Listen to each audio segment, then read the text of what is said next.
Yaman, lihat, ya kan? Apalagi dibangun, hancur. Saudi Arabia, alhamdulillah Saudi Arabia pada masih ada Mekah dan Madinah. Di Mekah kita bisa tawaf dan syai. Di Madinah kita masih ziarah ke makam Rasulullah. Masih ada ulama di Mekah dan di Madinah. Tapi di luar dua kota suci itu, di luar dari kota suci itu lebih dahsyat daripada lihat TKI kita, ribuan bahkan jutaan datang ke sana, hilang, pulang-pulang bawa badan dua, bawa anak berhidung mancung. TKW kita kalau tidak bawa pulang anak hidung mancung, dia mati di kolong jembatan di Jeddah, atau mati sakit karena tidak terurus, atau dia dibunuh, atau dipotong, dipenggal karena dia membunuh majikannya yang memperkosa dia. Tidak ada hukum kemanusiaan yang membela umat Islam Indonesia, yang membela TKI dan TKW di Saudi Arabia. Saudi Arabia itu sudah menjadi Amerika, sudah menjadi Yahudi dari tahun 1930 ketika masuknya Aramco, Arabian Oil Company, Aramco. Tahun 30 sudah mereka. Makanya Raja Faisal marah, go to hell Amerika, bawa semuanya ini. Kita kembali dengan onta dan makan kurma. Tapi apa yang terjadi? Raja Faisal dibunuh. Itu kemana lagi umat Islam membangun peradabannya? Di Timur Tengah seperti itu, di Asia seperti itu, di Eropa habis, ya, tinggal puing-puing. Di Afrika Barat, di Afrika sekarang ada Mozambik, Ghana, ada Kenya, ada Zimbabwe, Somalia, Ethiopia, sampai ke Afrika Selatan ada umat Islam, tapi mati kelaparan dan dilalari hijau. Umat Islam dibuat miskin dan lapar, busung lapar, dieksploitasi keadaannya, nggak pernah bisa sejahtera di Afrika. Umat Islam tidak bisa membangun peradabannya di Afrika sampai hari ini. Kita terbang sekarang ke Amerika Latin, Amerika Latin, dari Meksiko, Kolombia, Venezuela, Suriname, Aruba, mana lagi? Ke bawah, ke Argentina, Peru, Brazil, Chili, sampai ke bawah ke Kepulauan Malvinas, di mana bendera British itu ada. Tidak ada umat Islam yang baca Quran di sana. Tidak ada azan maghrib, subuh, sholat asar, nggak ada. Yang ada kelonengan gereja, kleng-kleng, Katolik Roma. Alhamdulillah di Den Haag kita jadikan gereja-gereja apa? Wilhelmina, Immanuel, kita jadikan jadi Masjid Al-Hikmah. Masih ada nilai dan peradaban di Belanda, di Den Haag. Ada tokoh-tokoh pejuang di sini, ada Pak Nafan, Pak Hambali, Pak Danun, Pak Willy, Pak Ishak dan sebagainya, semuanya ibu-ibu yang mau membangun dan mempertahankan peradaban itu. Di Amerika Latin sampai ke Kepulauan Malvinas, Norway. Kemana lagi umat Islam membangun peradaban? Ke Australia. Australia cuma 230.000 umat Islam di sana, dan itu imigran dari Pakistan, India. Sebagian Indonesia orang Minang buat restoran Padang. Orang Sunda aja ada, orang bergoing, tapi kedinginan. Begitu pepesnya dikeluarin dari itu, dingin lagi, masukin lagi. Usaha. Pepes ikan pais. Tapi pais emas itu teh. Paisnya masukin itu kan keluarin, tapi orang mau makan kok dingin, masukin lagi. Dingin lagi masukin. Australia nggak ada peradaban umat Islam. Kita sudah ke Afrika, kita sudah ke Amerika Latin, kita terbang kembali ke Nusantara, di antara dua benua, Australia dan Asia, dengan dua samudra, dengan kepulauan yang begitu. Di ekuator bumi di Khatulistiwa, Indonesia menjadi benteng pertahanan umat Islam terakhir dunia. Di situ masih ada pesantren, di situ masih ada umat, walaupun hanya 20% yang mengerti tentang nilai peradaban itu, tapi masih ada madrasah, masih ada ustadz, masih ada kiai, masih ada orang yang mengaji ketika maghrib datang. Walaupun orang Indonesia sekarang hari ini anak-anaknya itu waktu maghrib tuh keleran ke mall, ke warnet, nonton televisi, ada sinetron. Waduh, anak-anaknya sekarang, anak-anak Indonesia udah nggak hormat lagi sama orang tua. Permisi, punten, nyun sewu, punten, nggak ada lagi itu. Akhlaknya udah hilang. Bapak ibunya dilangkain, dia terbang loncat. Oh, mau kemana nak? Biasa pak. Bentar, janjian. Keluar dia pergi. Kemana pak? Ke mall. Padahal bapaknya belum selesai sholat wirid itu, belum selesai si bapak. Masih pakai sarung, si anak udah loncat keluar. Ngomong pakai motor di Jakarta. Tapi walaupun seperti itu, masih ada bapaknya yang pakai sarung dan masih wirid, masih ada. Nggak seperti di Afrika yang kelaparan, nggak seperti di Eropa Utara yang habis sudah. Bapak Ibu sekalian, kita masih memiliki harapan membangun peradaban umat tadi di Indonesia. Walaupun juga tantangannya besar, tantangannya luar biasa. Membangun karakter umat itu bukan hanya mengajarkan agama. Saya keliling ke pesantren-pesantren Balapan, seluruh pesantren di seluruh dari Aceh sampai ke Papua. Saya kampanyekan bahwa pesantren itu bukan hanya mengajarkan anak bisa tahu tentang Islam, bukan mengajarkan anak hanya bisa membaca Al-Quran, Al-Fatihah, bisa sholat, bisa wudhu, bisa zakat, bisa puasa. Tidak hanya itu. Kita, pondok pesantren, madrasah dan sebagainya, harus mengajarkan bagaimana bisa hidup yang Islami dan mengerti bahwa dia adalah orang Timur, orang Indonesia yang punya akhlak, yang punya etika ketimuran. Sehingga karakter jati diri umat, jati diri bangsa itu ada. Ini kawan-kawan yang belajar di sini, yang bekerja di sini, yang apa di sini, terus dicamkan dimanapun fi ardin tato, dimanapun bumi kamu berpijak, kamu bertanggung jawab atas keislamannya, keislaman dirinya dan keislaman tanah yang diinjak. Dengan kata lain apa? Karakter bangsa itu, karakter keindonesiaan kita, karakter kemusliman kita itu harus tetap terjaga. Walaupun kita di Belanda, di Eindhoven, di Maastricht, di Utrecht, walaupun di Jerman, di Düsseldorf, di Hamburg, di Köln, di mana-mana, di Amsterdam, di Den Haag, di Respect, di Zoetermeer, di mana-mana, no problem. Bekerja apapun, no problem.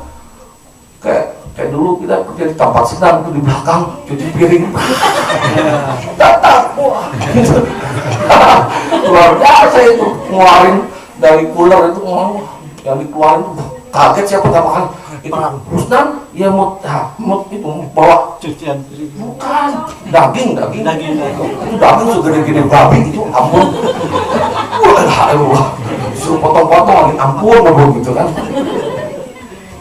seperti itu. Tapi tetap bahwa kita ini orang Muslim, kita ini adalah orang Islam, kita ini bertakwa kepada Allah, dan kita tetap orang Indonesia. Selamanya bukan menjadi orang Belanda, selamanya bukan menjadi orang Argentina, selamanya bukan menjadi orang Afrika, selamanya bukan menjadi orang Amerika. Me Indonesian Muslim. Saya ajarkan sama anak-anak saya, kalian jangan sok tahu kalian punya hero Superman, Batman, Spiderman, siapa lagi? Kalian tidak pernah berpikir bahwa Indonesia punya jagoan yang lebih hebat dari semuanya. Siapa? Gatot Kaca. Gatot Kaca itu digodok di kawah candra di muka, ditemplungin di kawah candra di muka. Allah mencolok bisa terbang ya. Bajunya baju emas, bajunya baju emas, tahan peluru, tahan bacok, tahan segala-galanya. Gatot Kaca lebih hebat dari Superman yang jatuh dari langit. Mana ada manusia itu asal dari Krypton, mana ada. Bohongin aja kita. Kalau dari kawah candra di muka masih mending. Karena apa? Karena di Indonesia itu semuanya adalah kawah. Indonesia adalah itu ring api, vulkanus, kawah. Wajar kalau orang masuk ke kawah, keluar kalau nggak mateng ya jadi Gatot Kaca.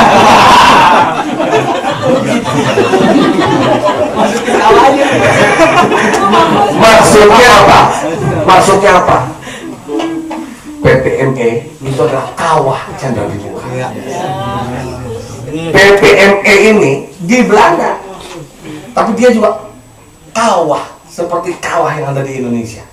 Kawah candra di muka yang dicemplungkan orang di sini keluar itu jahat, bukan hanya berbaju emas seperti Gatot Kaca, tapi akan keluar orang-orang yang semuanya emas. Matanya emas, berpikirnya emas. Tinggal ini aja nih, tinggal ditimbang aja. Mas Hambali jadi Ada Mas Hambali. ada Mas Hambali. Ada Mas Billy. Ketika keluar, matanya mata emas, kulitnya kulit emas, dagingnya daging emas, otak dan pikiran emas, hati dan jiwanya adalah hati dan jiwa emas. Walaupun dia di Belanda, ini tempat candra di muka. Ini tempat candra di muka. Kawah candra di muka. Jangan lemes aja. Gitu. Tidak ada pengajian seperti di sini. 40 tahun kata Marisa. Kawah candra di muka. Itu. Mau buktinya? Mau dong. Hah? Saya minum dulu ya. Buktinya Mas nanti. Anggota DPR.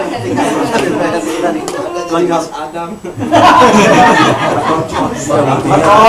Bapak ibu sekalian,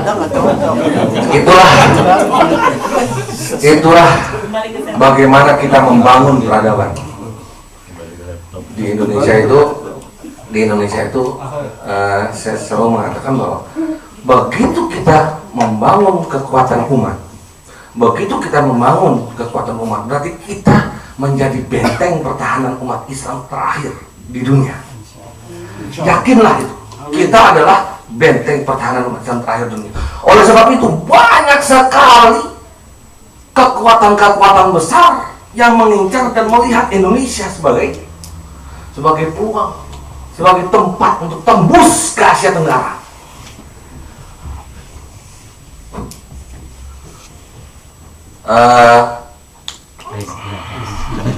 Clash of Civilization. Clash of Civilization itu siapa pengarangnya? Oh, di masa Belanda bisa naon eta. Buku Clash of Civilization itu loh. Huntington, Samuel Huntington. Dia bicara. Itu tahun 90-an dia udah bicara, tahun 97, 98. Huntington itu bicara. Ketika peradaban di dunia ini sudah kelihatan ada yang tidak seimbang, maka akan ada pertentangan, cekcok. Begitu kekuatan timur diwakili oleh Uni Soviet runtuh, maka kekuatan barat yang diwakili oleh Amerika itu akan mencari kekuatan-kekuatan mana yang harus dimatikan.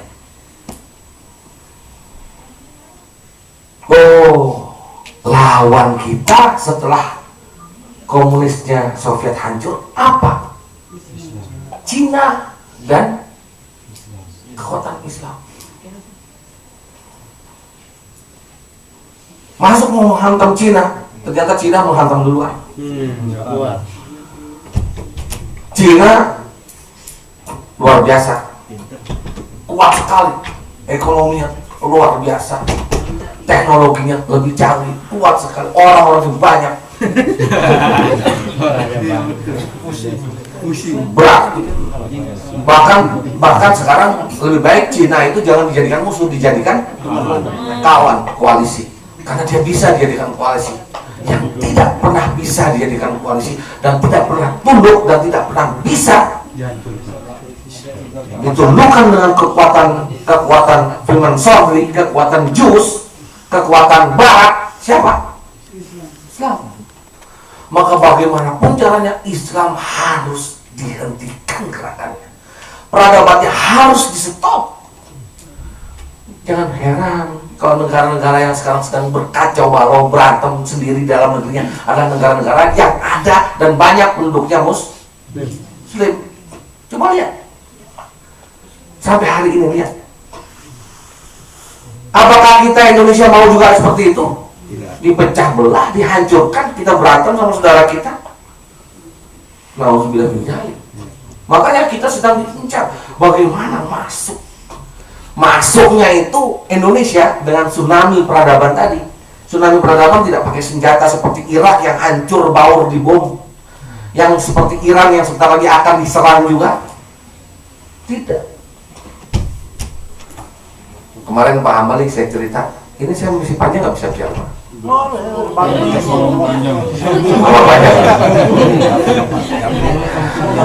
Nanti kesempatan ini. Ya. Ada 4. Kemarin saya udah ngomong sama Pak Ishak, sama Pak Hambali, ada 4 ikon yang akan masuk ke Indonesia, yang bukan hanya akan tapi sudah masuk dan sudah menjadi virus dan tsunami peradaban tadi. Itu saya mau mewakilinya dengan 4M. M pertama diwakili atau ikon pertama adalah 4M di tahun 80-an, ikon musik dan mode. Dangdut nih. Musik dan mode. Bam. Musik diawali dengan musiknya Madonna. Yang selama itu belum ada orang nyanyi pakai BH dan celananya doang. Waduh, gila betul. Karena orang melihatnya Madonna, jingkrak apa segala macam. Michael Jackson dengan gaya diskonya, rapnya dan segala itu menjalar ke seluruh dunia dan seluruh dunia Muslim termasuk Indonesia. Sekarang lihat di Indonesia itu TV, dilihat di TV, mungkin bisa nonton TV Indonesia. Bisa. Kalau ada penyanyi nyanyi di Indonesia yang pakai jilbab, pakai kerudungan, coba lihat, ada nggak? Nggak laku. Nggak ada Indonesian Idol itu pakai kerudungan, pakai jilbab rapi panjang, nggak ada, nggak laku. Dia harus terbuka. Mana saudara?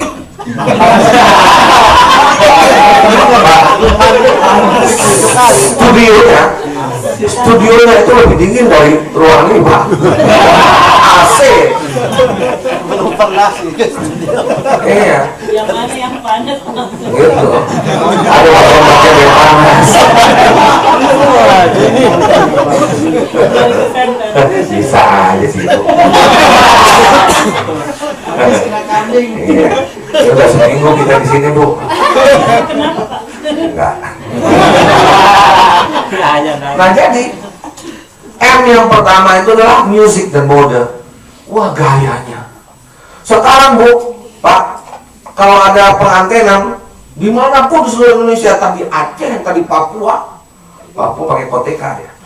Atau di mana, di Jawa Tengah, Jawa Timur, Jawa Barat, kalau ada pernikahan, ada hajatan, ada yang namanya organ tunggal, dangdutan. Yang dia ketawa begitu tahu. YouTube ada tuh YouTube. Oh, ada goyang patah-patah, ada goyang ada goyang.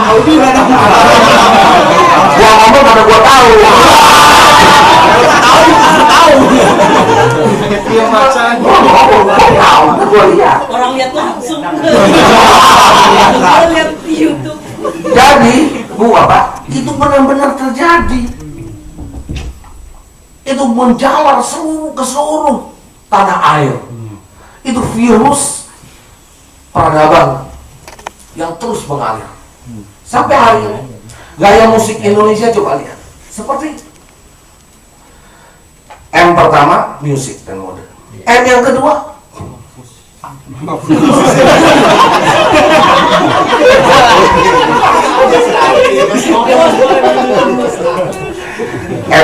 M yang pertama. M yang kedua makanan dan minuman. Makanan dan minuman. Bu, kita di sini hari Sabtu ya, kita datang ke sini setiap hari Sabtu malam itu kan. Karena apa? Karena ibu ada yang masak nasi kuning, ada yang masak mie, ada yang masak apa, ada yang masak opor. Kita kangen dengan masakan Indonesia, oke? Saya datang tadi langsung makan kan gitu. Ada yang bawa kue apa segala macam. Di Indonesia nggak ada lagi. Anak-anak kita nggak mau lagi makan pepes, makan tahu bacem, makan kredok, gado-gado, mie goreng, mie rebus, mie Aceh, kontrol, soto Madura, soto Banjar dan sebagainya. Nggak akan ada lagi orang yang mau begitu. Apa? McDonald. M yang kedua makanan dan minuman McDonald. Kentucky Fried Chicken, Oka Bento, sushi, makanan Itali, semuanya. Wah, anak saya, Bu, kamu mau minta apa, nak? Wah, mau makan McDonald, Pak. Saya bilang, kamu tahu nggak? Itu makanan itu racun.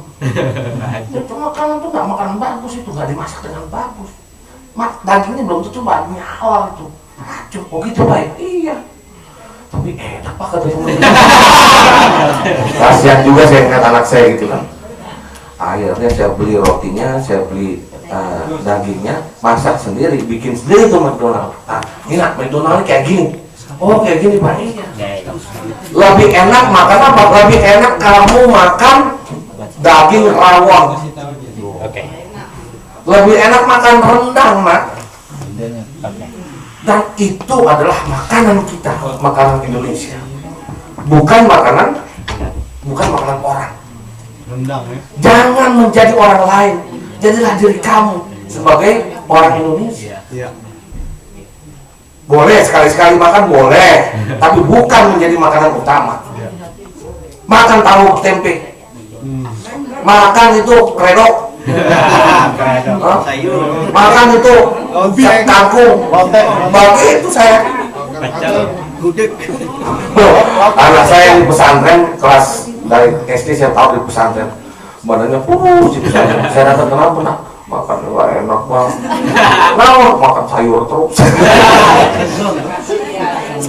Saya bilang oke, saya beliin susu, minum susu. Oke. Iya Pak, tapi kan susu kan tuh paling 2 hari habis. Kenapa?